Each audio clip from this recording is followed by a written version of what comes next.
and chilling nice. Yeah, man. Couch chilling nice today. Couch chilling nice. You just chilling on that couch? Chilling on the couch. Yeah. Sleepy boy. Are you? Yeah. How come? Oh man, we got a new puppy in my life, man. Yeah, that's how I feel. For our listeners, was that me or was that a button game strong? That's button game strong. Yeah. It'd be hard to tell the difference, right? Because it's such a good button. No doubt. I love that one. So you were up all night? Oh man, I was up all night. Yeah, we got a little puppy in our life. New puppy. Mini the Bailey Feel the Casa. Bernedoodle. Yeah. Yeah. Yeah. Her name's Poppy. Poppy? Yeah. And so you were letting her out last night?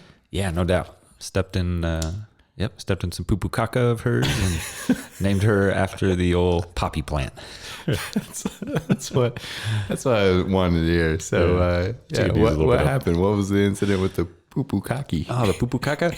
Oh man, so Papalopagus, as I like to call her, she was starting to go poop, and so I picked her up and was taking her right out the back door. And I'm pretty sure one of those little almond butter turds fell out of her dumper shooter, and man, when I was walking back in the house, I just stepped right in it. So that was my night, man.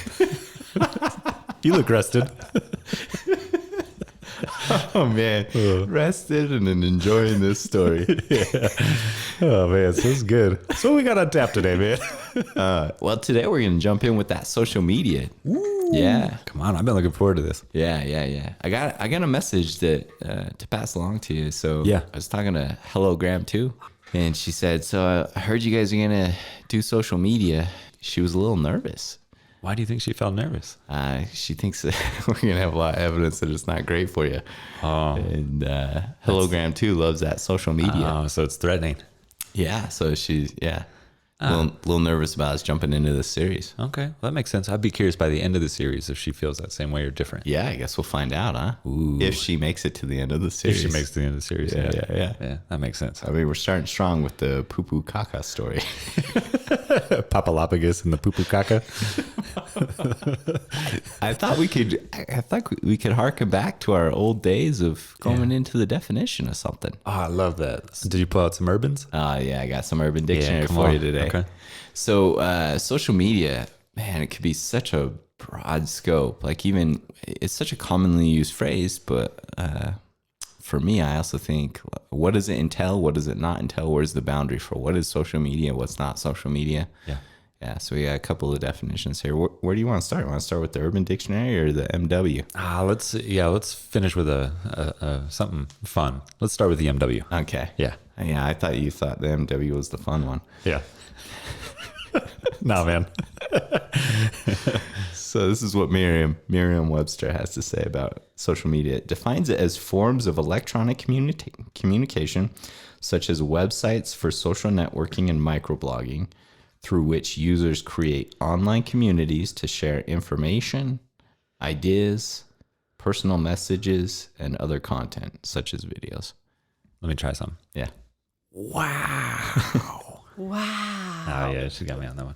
Nice. All right, man. So that's Merriam-Webster's definition of social meds. Yeah. When it talks about creating to share information, ideas, personal messages, and other content, sounds pretty good that way. Yeah, that sounds great. Yeah. Nothing wrong with that. So why don't you hit us with the funny one? Finish with the Urban Dictionary. Sounds good, man. The UD, The UD. the ugly duckling. So Urban Dictionary says social media are online networks where both adolescents and young adults go to express one of two statements. So we got two directions here, right? Okay. Yeah. First one, I'm complaining about my boring shitty life. And this is used as an alternative to actually making life interesting. Okay. Yeah, so I got that. So if you're not going in that direction, you got another direction, right? Okay. Yeah. And this one is, look how superior my boring shitty life is to your boring shitty life. Used to passively belittle the only, 250 people in the individual knows. Okay. And then there's one last definition. Oh, a third one? Yeah. Oh man, so this is also used by middle-aged adults, mostly to post pictures of cats. Urban Dictionary doesn't disappoint. And they just speak it how it is, huh? What fits a social media platform? What doesn't? What are examples of social media platforms? Oh, man, there's a whole host of ideas that come to my mind. I guess first I think of Facebook, Twitter. I think of Instagram. Yeah. Snapchat. Man, most recently, TikTok.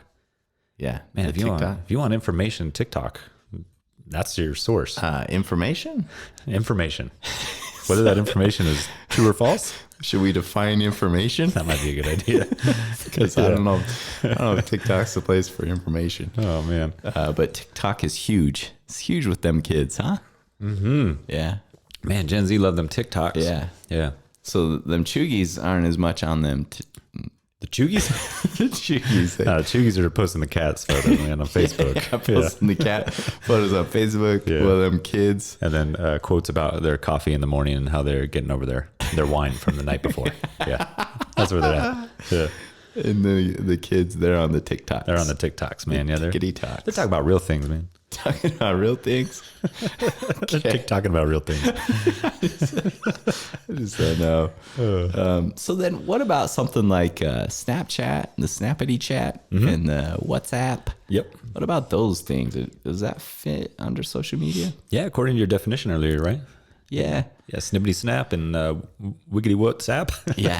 Communication that can be exchanged back and forth. So I guess all of those fit under social media. It's the passing of information, communication. All right. So we got the definition of social media. We got some platforms, examples of social media, prominent forms of social media or platforms that social media occurs on. When did this all begin? Like, where did social media come from? How did we get here? Could start at the beginning of the Earth.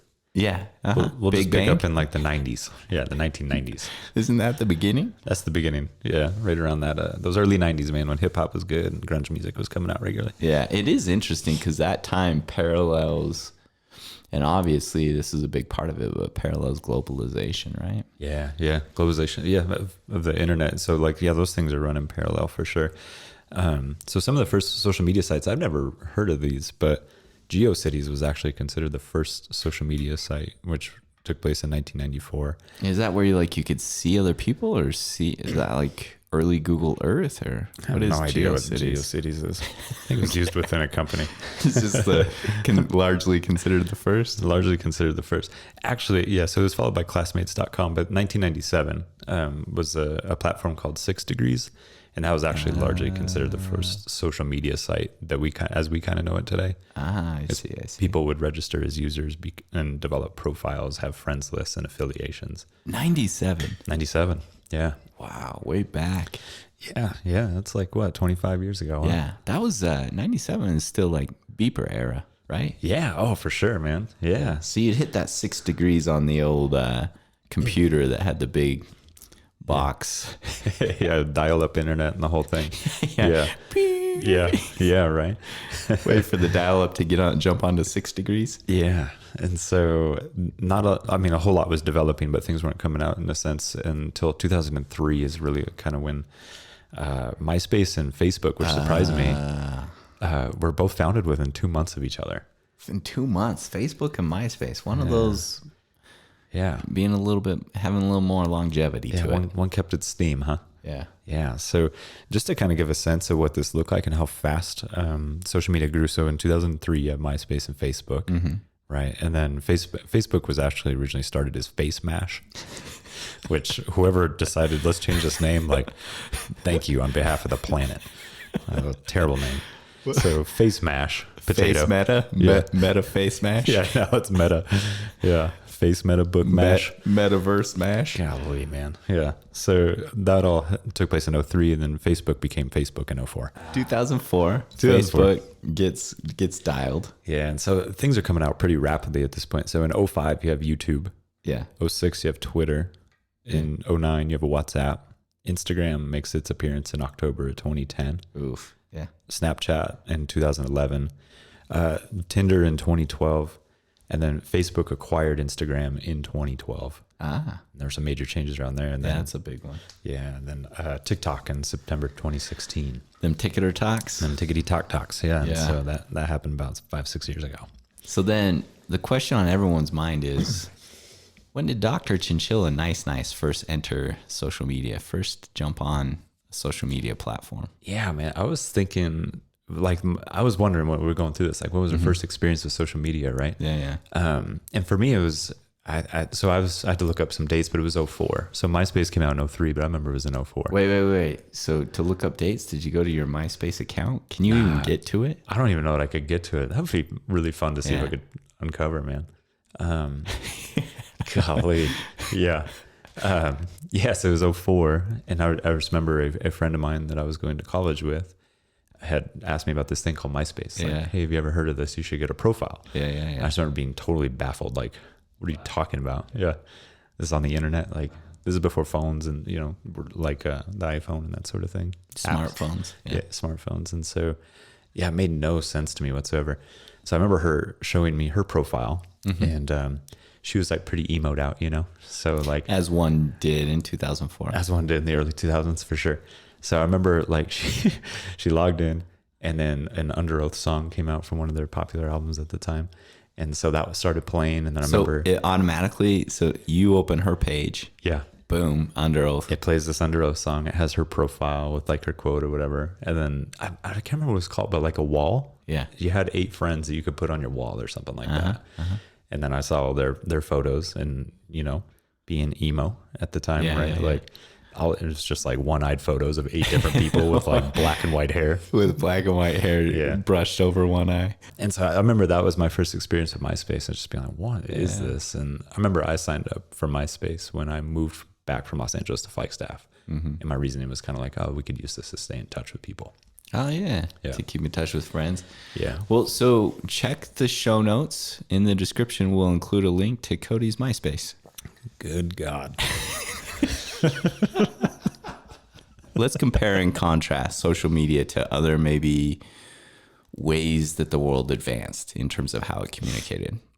Yeah. So one thing to know about social media is if you compare it to traditional media, there's a couple of big differences, being that on social media, the content is actually created by people that are also consuming. And so there's this really broad and unregulated way that content's created. So there's a lot of freedom to it that content can be created.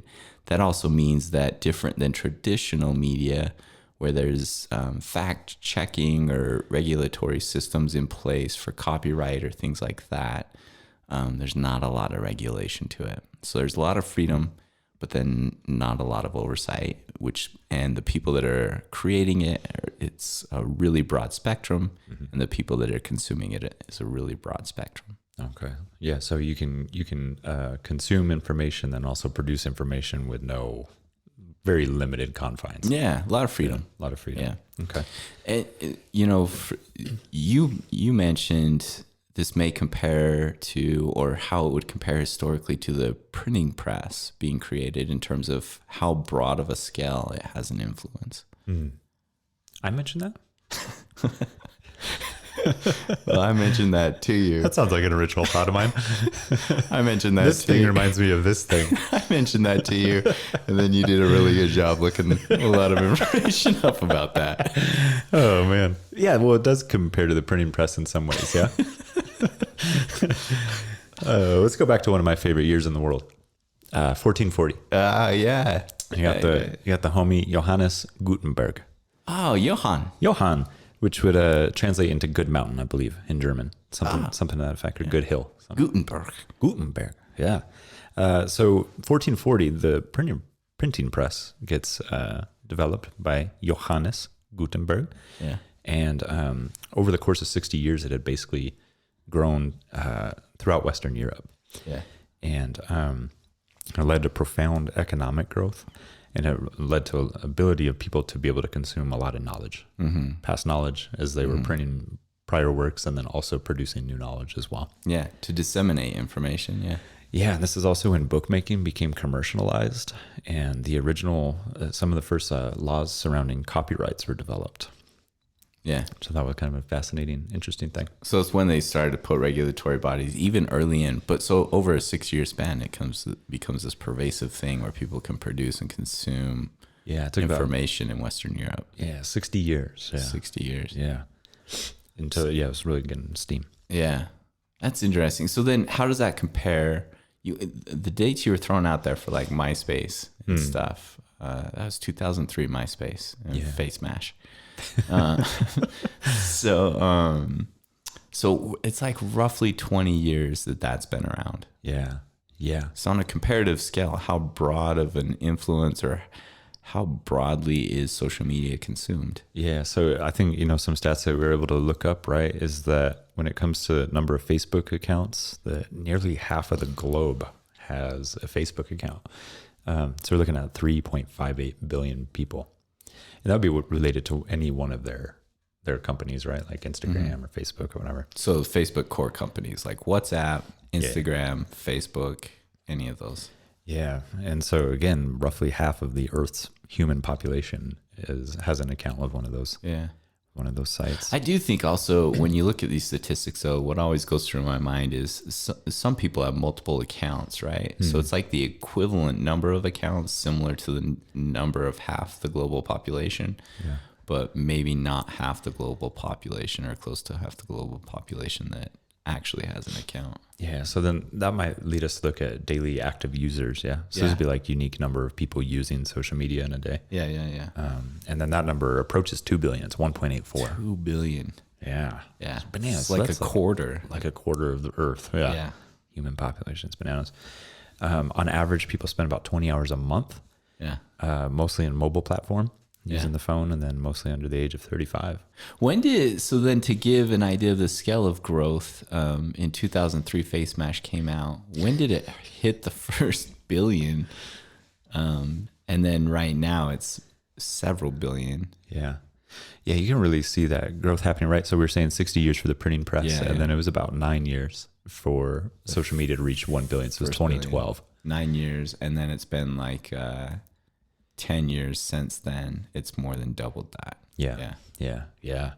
And so 2012 that was also the same year that Facebook acquired Instagram. It seemed like that was like an important year in some ways. A lot of ways in the world of social media. Yeah. So it's like this exponential growth that happens. So if we compare it to another profoundly prolific advance in communication, the printing press, it's like this thing that's by scale so much larger and global. Yeah. And something that also is advancing so much faster. Yeah. Okay. So much more accessible. Yeah. So for me, that brings to mind like those regulations that get put into place after the printing press, like copyright laws or regulatory bodies that overlook information, or even fact checking being a part of it. It feels like social media, that stuff's not present. And then you have events. For us, you and I began to really think about the influence of social media on mental health last fall, more so than typical. Yeah. Because there was the whistleblower, Frances Haugen. Yeah, that was a big thing, huh? Yeah. I remember being really interested in what was going on there, for sure. Yeah, I think for people really in the tech world and that, it was even bigger, right? Like, so when I would read or listen to information about this event, some people, it was almost like the world was ending, or like what was going to go on, or this big shift. And yet, when I looked around me in my day-to-day life, nothing was different. Nothing had really changed. Yeah, so true. So Frances Haugen, just to give you a bit of an overview of her. So she was this computer engineer. She has an MBA. She had worked for a few large tech firms and came to Facebook in 2019 as part of what was called an integrity team. Those integrity teams later dissolved and were incorporated into other aspects of the company. From what I understand, they actually still have them and still occur, but under different titles than where Frances started in the company. Okay. So she had worked there in 2019, and then around September-ish of 2021, she had accumulated several documents of internal research that Facebook had done, or articles that had been written within Facebook, or memos that had been posted that addressed some degree of awareness of its influence on others, and its influence particularly in the realms of mental health or well-being for its consumers. Yeah. She collected those, and in September she went and she filed complaints with the Securities and Exchange Commission. In addition to filing those complaints, she also turned those documents over to the Wall Street Journal. Yeah, that was not long ago. That's only 4 or 5 months ago from when we're recording this right now. Yeah. And it became a big topic. I remember it was like in the headlines and stuff. But a lot of the information, I think it was like the way news goes, even in traditional media, where it's like things just keep moving forward and there's something new to report on. So for like a week or 2 week span, really in the headlines, and then drifts away. Yeah. Yeah. Yeah, truly, huh? Has its moments, like a flash in the pan. Yeah. Got to get that next hit. Yeah. And like all things for you and I, we're on top of it. So 4 months later, we're covering the story. Yes, in a marginally good fashion. Yeah. Marginally less adequate. good than adequate. Yeah. Marginally adequate fashion. For sure. No, you and I actually talked about what influence does social media have on mental health, and it seems like there's a lot of mixed information, and we should cover this. And then we thought, let's actually cover it a few months from now when things aren't in this flash pan. Yeah. And actually look at the information and talk about it then. Yeah, for sure. Keep it on the forefront in a way. Yeah. So can you remember some of the findings that Francis relayed to the Wall Street Journal? Yeah, I remember. And for our listeners, like, we can still find these podcasts, right? They're produced by the Wall Street Journal, and they put out a series. I think it was 4 or 5 episodes, something like that. Where It ended up being like 7 or 8. It's called the Facebook Files. Facebook Files, yeah. So you can find that through the Wall Street Journal. And so, yeah, some of those main things that I remember, she highlighted processes that were not good, right? Probably went against I would think if they have a team that's named the integrity team. Yeah. These are probably things that deviate from that in some way. Not so integrous. Yeah. Not so integrous, yeah. The first thing that was highlighted was this process of what's referred to as whitelisting. And the name itself, I mean, off to a bad start when you name a program whitelisted. Yeah. Sorry about Facebook, guys. Yeah. Face mash. Face mash. Yeah. Maybe go back to face mash. Be like a face palm. Face palm for the face mash. Face mash with your palm. Yeah. And so this process of whitelisting essentially is where some users, because of their influence and status on Facebook, would receive preferential treatment. So they wouldn't be monitored or regulated in the same way. Mm-hmm. Yeah. So their content wouldn't be removed or questioned if they had X amount of followership. Yeah. So they refer to Neymar, right? He was caught up in something that did some on Facebook, and they didn't really regulate him because he was one of the great. He had most had billions. Billions of planet. Followers. Yeah. Yeah. So what they would say essentially is that if we were to monitor or regulate this, that could affect our overall maybe subscription or consumption. Yeah, for sure. Yeah. Yeah. What else?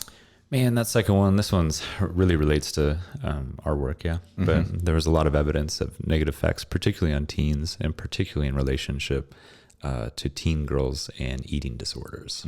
They had found just a major correlation there. And so that has caused a lot of pain and grief for people.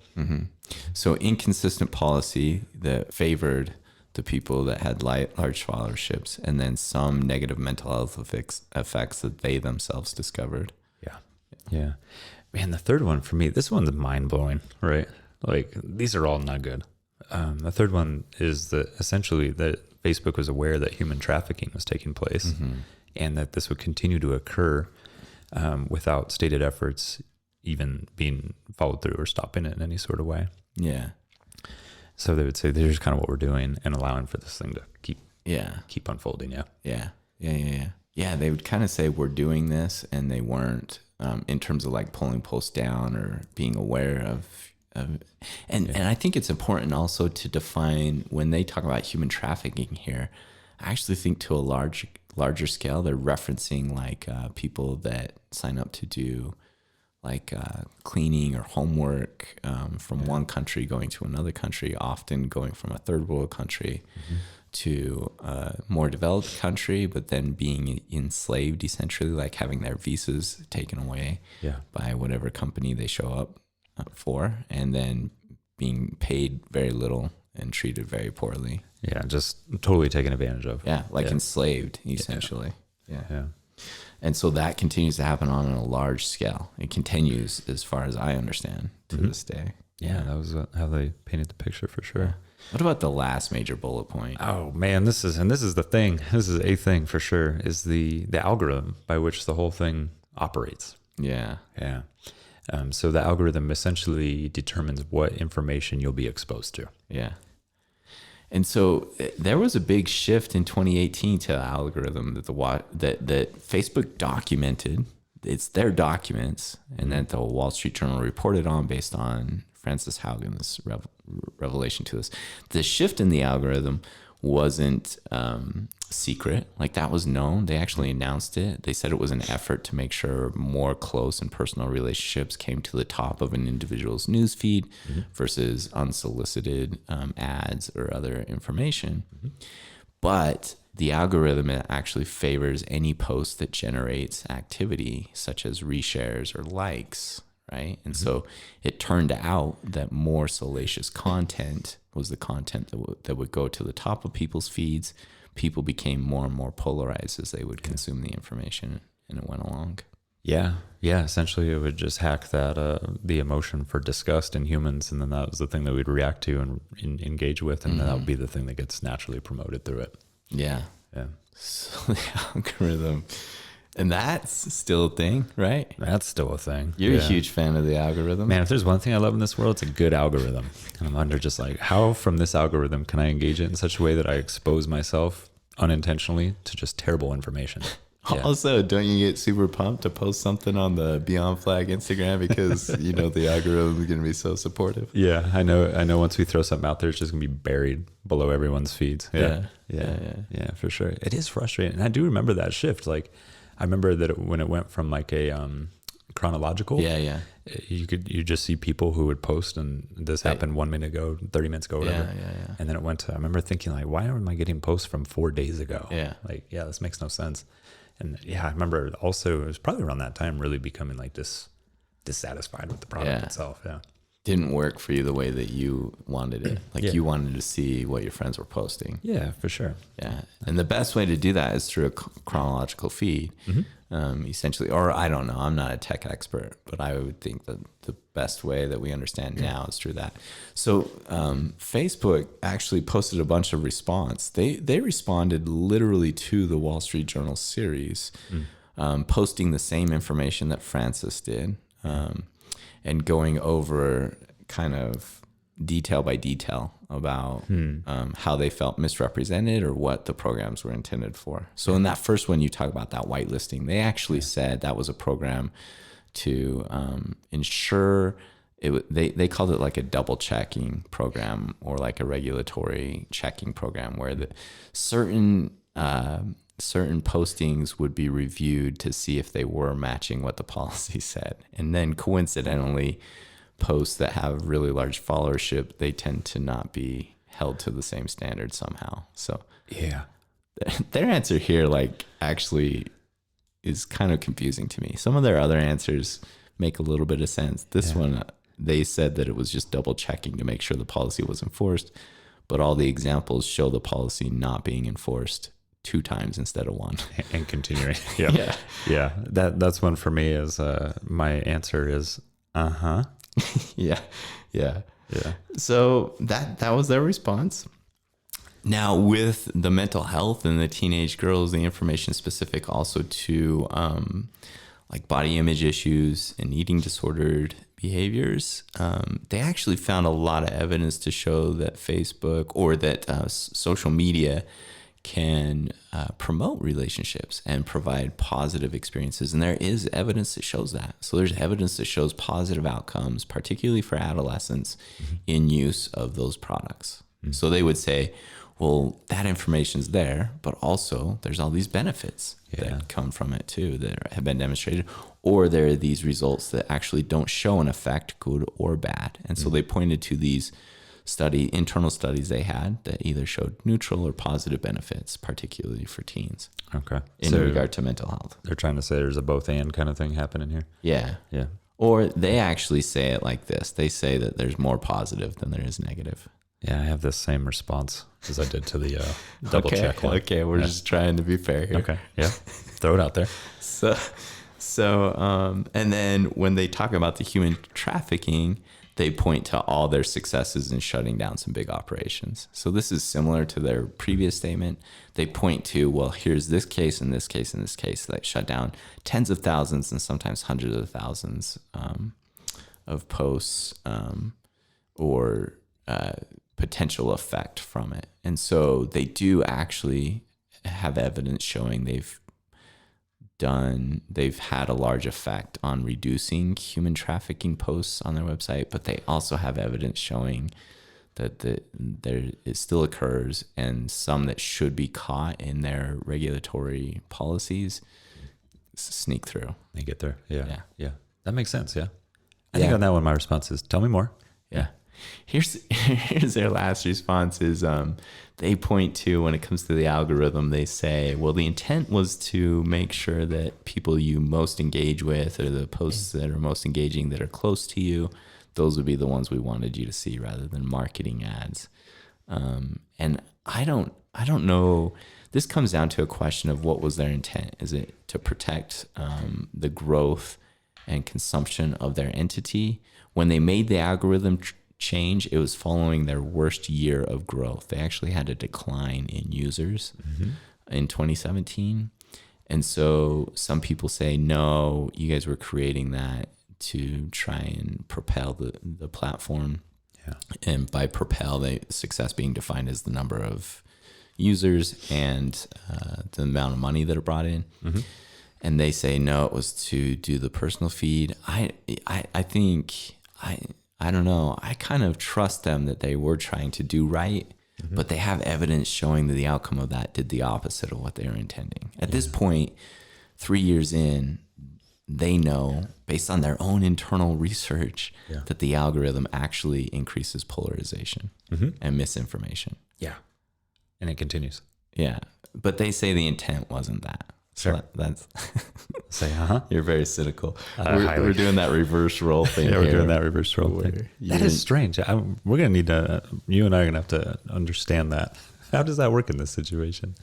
Yeah. It's hard. It is hard for me, right? Like my skeptical nature would come out there and say that, again, we live in this perpetual growth-based system. Yeah. And if that happened after a year of degrowth, like what were they trying to solve? Yeah. I don't know what to say to you, because I think that's traditionally my viewpoint. When I was consuming this, I am trying to objectively understand what influence does social media have on mental health. And so this, like the information we've gone over today, we just touch up against the margins of social media within the paradigm of mental health. And really, what I came out with in terms of learning more about those Facebook files and the whistleblower, Frances Haugen, is essentially, this is a mammoth thing that grew incredibly fast and has been heavily unchecked. Yeah. And also, it is not going away. Yeah. Yeah. And she even speaks to that, right? Like, she doesn't want to see it go away necessarily. Yeah, she speaks pretty favorably of Facebook. She believes that they do have the intent to do better and just wants to propel that and wants information to be made public so the public can make joint decisions together for how can we better this thing. Yeah. Yeah. Yeah. That seems fair. So, yeah, it seems fair. So then I think our intent in the next one is to go in, well, what does social science research say about the effect of this monolith that's just grown exponentially?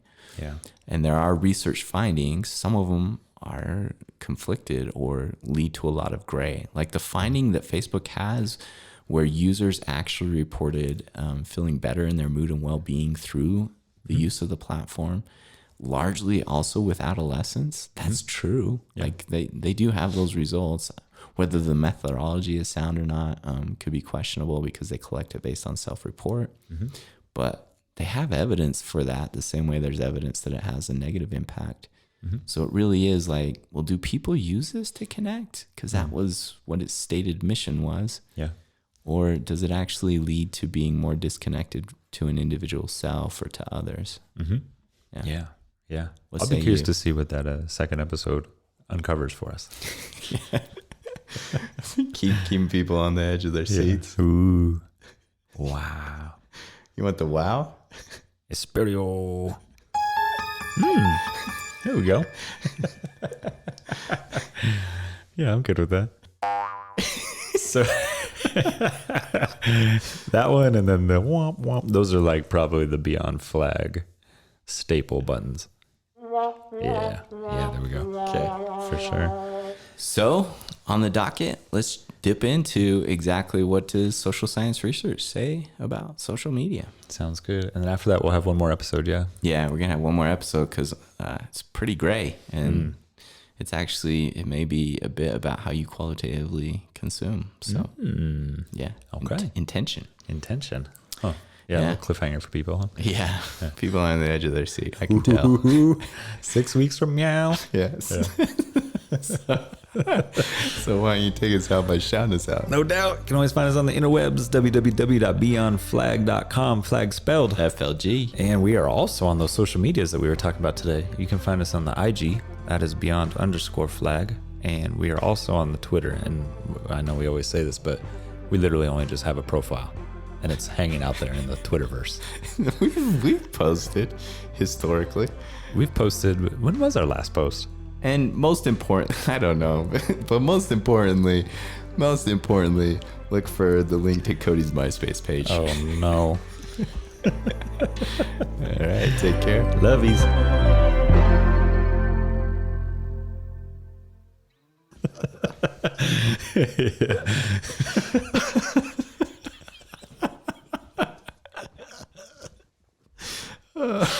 Sorry. Sorry, Bishop. Screwed up. Man. We already have 6 edits. Now we got 7. This just keeps getting better. Sorry about me, guys.